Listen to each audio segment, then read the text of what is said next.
Are you down for this? If you're in the mood, we can take it to the moon. Just like a movie scene, table for two. No need to be fake, I want you to stay. If you're in the mood. Selamat sore teman-teman, perkenalkan saya Irwan Mahmudi dari Universitas Bina Niaga Indonesia atau biasa disebutnya UNBIN, yaitu saya dari jurusan manajemen kelas malam. Saya di sini ingin membacakan artikel yang telah saya buat yang berjudul Peluang dan Strategi Sukses Investasi Properti di Indonesia. Investasi properti dapat dikatakan sebagai lahan bisnis yang menjanjikan, ditopang dengan pertumbuhan ekonomi yang semakin berkembang, urbanisasi yang cepat yang didukung dengan daya beli masyarakat membuat investasi di lahan properti sangatlah menjanjikan. Seperti yang kita tahu bersama bahwa yang dimaksud dengan investasi properti adalah penanaman modal yang dilakukan oleh investor dalam bentuk aset real estate. Untuk memperoleh keuntungan, aset tersebut dapat berupa tanah atau berupa bangunan sekaligus. Mari kita bahas mengapa investasi properti merupakan pilihan yang akan memberi kita banyak uang dalam jangka panjang. Salah satunya adalah menginvestasikan uang kita di properti dan memperoleh pendapatan pasif dari sewa yang dibayarkan pelanggan. Karena harga properti cenderung semakin mahal dan meningkat dari waktu ke waktu, investor akan menerima pembayaran sewa terus-menerus. Pada sektor properti, kerusakan tanah dan bangunan sangat jarang terjadi, sehingga tingkat keamanannya pun lebih terjamin. Untuk mengenal investasi properti, terlebih dahulu akan saya jelaskan mengenai jenis-jenis investasi properti, sehingga dengan pengetahuan tersebut dapat menjadi pandangan awal untuk memilih terhadap jenis apa yang cocok dengan gaya Anda. Pertama, properti residensial, yakni seperti rumah, apartemen, dan kondominium. Rumah menjadi ajang berburu keuntungan dalam permainan investasi properti. Hal tersebut karena rumah adalah bangunan dengan tingkat peminat yang tidak akan pernah mati. Karena pertumbuhan dan perpindahan semakin meluas, membuat rumah tidak pernah mati pelanggan. Begitu juga apartemen.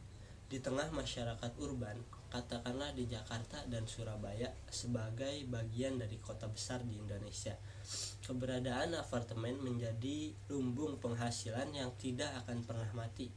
Apartemen selalu menjadi incaran kaum menengah ke atas dalam menangani permasalahannya. Salah satunya karena tidak punya rumah.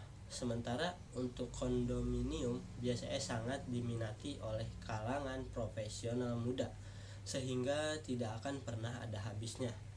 Kedua, properti komersial masih sama dengan jenis sebelumnya, hanya saja peruntukannya lebih luas dan memang untuk kebutuhan komersial, bukan untuk digunakan secara individu.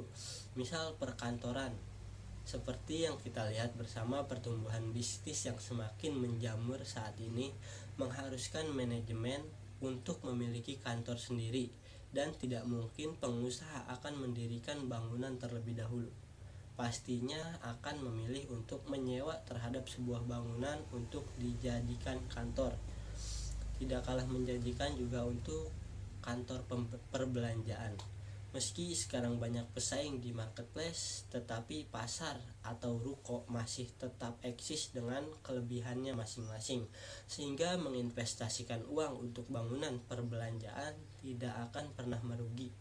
Properti komersial bisa juga berupa hotel, seperti yang banyak kita temui di beberapa tempat wisata atau kampus-kampus, katakanlah skala kecilnya homestay, yang tidak selengkap hotel mengenai fasilitas dan lainnya. Tapi jika di tempat wisata dan dekat kampus, bukan hal yang perlu diragukan lagi untuk tidak mendapatkan passive income dari properti-properti tersebut. Menurut Step Sudijanto, seorang ahli properti, mengatakan walaupun harga properti semakin tahun semakin mahal, akan tetapi minat untuk berinvestasi tidak akan surut. Step mengatakan bahwa kenaikan nilai properti mungkin akan melambat, tetapi investasi properti masih menguntungkan jika dilakukan dengan bijak. Meskipun sudah mengetahui jenis properti yang akan dipilih, sebagai pembisnis Anda juga membutuhkan sebuah strategi untuk menunjang terhadap investasi yang akan dilakukan, baik strategi untuk memulai ataupun setelah melakukan investasi tersebut. Karena meskipun dengan investasi akan menghasilkan passive income, tapi juga perlu dilakukan evaluasi terhadap perkembangan. Karena seperti yang sudah disebutkan sebelumnya, bahwa tetap ada resiko yang harus ditanggung. Nah, strategi ini untuk meminimalkan terhadap resiko buruk yang kemungkinan akan Anda alami. Menurut Step, menjalankan bisnis properti dengan membeli rumah memiliki keuntungan dari segi waktu. Proses pengadaan rumah lebih cepat karena hanya perlu renovasi, perbaikan, dan mengurus perizinan.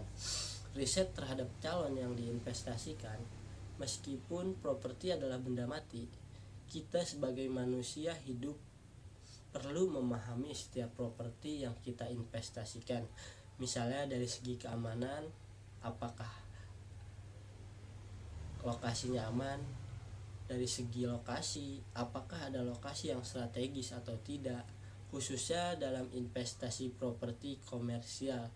Pemilihan lokasi juga mempengaruhi daya saing dan minat penyewa, sehingga bukan hanya fasilitas mewah yang membuat suatu lokasi menjadi istimewa, melainkan fakta bahwa lokasi tersebut jauh dari jalan utama dan memiliki koneksi yang baik. Pelanggan cenderung memilih properti dengan konektivitas jalan di bawah standar namun memadai jika mereka melakukan investasi. Oleh karena itu, strategi pertama yang bisa Anda gunakan saat mulai berinvestasi adalah riset. Sama pentingnya dengan pemilihan lokasi strategis adalah pemeliharaan bangunan, yang juga merupakan bagian dari strategi yang matang. Jika bangunan cenderung membutuhkan banyak perawatan, namun pendapatan sewa tidak mencukupi, maka tidak akan ada untung dan rugi. Pemeliharaan gedung merupakan salah satu hal yang perlu diperhatikan. Misalnya, bagaimana perasaan pelanggan jika pemeliharaan tidak dilakukan, seperti di hotel yang cat dindingnya tidak pernah diperbarui atau kamar mandinya tetap dalam kondisi buruk. Sekalipun lokasi yang menguntungkan secara strategis, namun jika properti tidak dirawat dengan baik, pelanggan mungkin ragu untuk pindah ke properti yang telah disiapkan. Oleh karena itu, daya beli yang tinggi dan daya saing dalam investasi properti berbanding lurus dengan tantangan yang harus selalu Anda persiapkan. Memang benar bahwa investasi properti memiliki passive income, namun hanya jika dilakukan dengan perencanaan yang matang dan tidak sembarangan. Jika dilakukan tanpa perhitungan, pasti akan merugi. Oke, sekian mungkin pembacaan artikel yang telah saya buat.